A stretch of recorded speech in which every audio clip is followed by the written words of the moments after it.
How to verify phone number on Discord. So let's get started.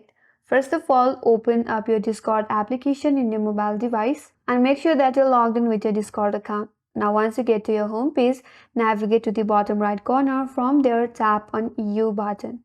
That is basically with your profile picture. Now once you land on your profile page, again navigate to the top right corner and from there, tap on Settings icon. Now under this settings page, tap on Account option. Here you will be able to view all your account information, your password, security keys and other. And at the top of this interface under account information section, there is your phone number.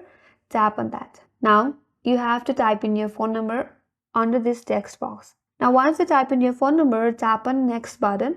Now it will verify if you are a human. So tap on confirm. After that, you will receive a 6-digit verification code sent twice, and simply copy and paste that code. And after that, the last step to verify your account is to type in your password. Once you type in your password and then simply tap on done, and then your phone number will get verified in Discord. And that's how you verify phone number on Discord. And that's all for today's video. Hope this video was helpful, and if you're new to our channel, make sure to subscribe, like, comment and hit that notification bell icon. Thanks for watching and I will see you on next video.